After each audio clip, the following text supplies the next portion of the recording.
taking their feathers off. When the animals saw Mr. Man's chickens, they got friendly with him in a hurry. Every Sunday they came over, and Mr. Man didn't have no more sense than to show off his chickens. He took them into the chicken yard, and it was all the animals could do to control themselves. Brer Wolf's jaw trembled like he had the palsy. Brer Fox drooled like a teething baby, and Brer Rabbit laughed like he had the hysterics and ought to be locked up somewhere. Come join me down Brer Rabbit's road. This little hare always defeats his adversaries, large animals, by using his humor, wit, and wisdom.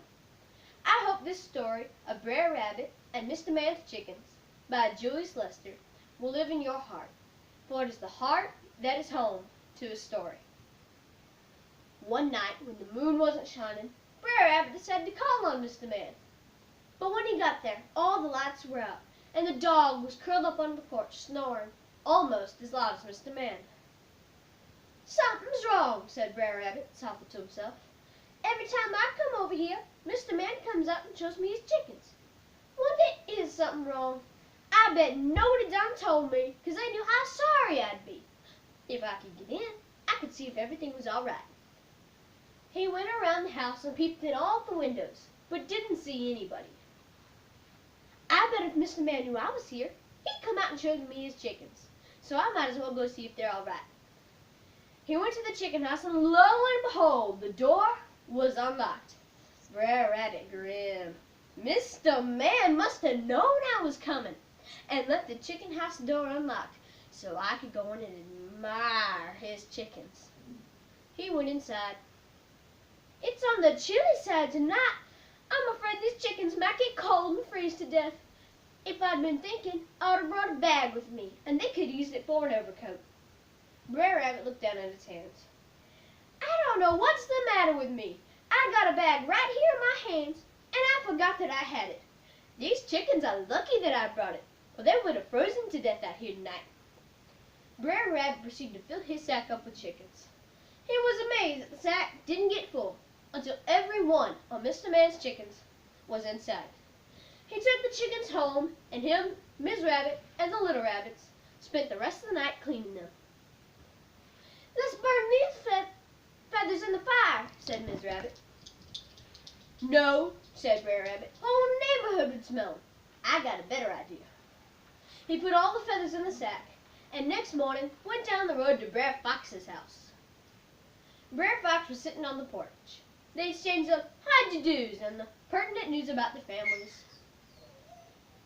"Where you going, Brer Rabbit?" asked Brer Fox. "If I had enough wind, I'd be going to the mill. But this sack is so heavy, I ain't sure I'm going to make it. I ain't strong in the back and limber in the knees as I used to be. To tell you the truth, I'm on the downgrade." Brer Rabbit let the sack drop to the ground. "What you got, corn or wheat?" "Neither," said Brer Rabbit, looking like he didn't want to tell. "Well, what is it?" Brer Rabbit looked around like he didn't want anybody to overhear. "Promise you won't tell a soul?" "Promise," said Brer Fox. "I got a sack full of Winnie-in-the-Miss grass.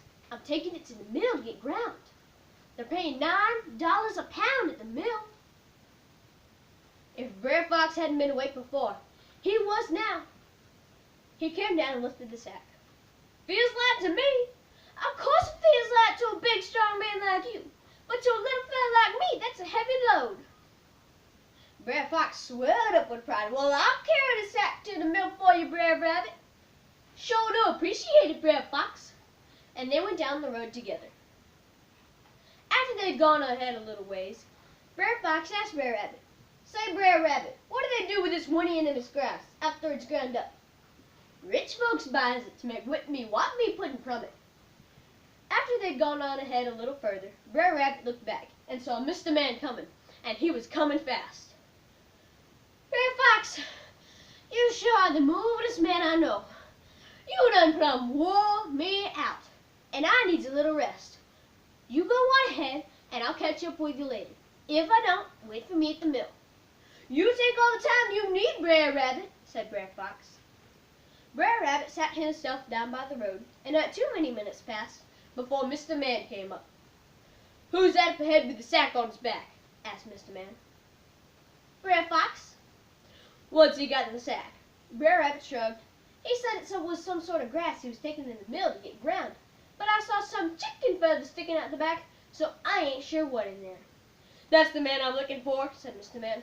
"I'm going to make him sorry he even knows what a chicken is." And he went after Brer Fox. Brer Rabbit ducked around through the woods and followed.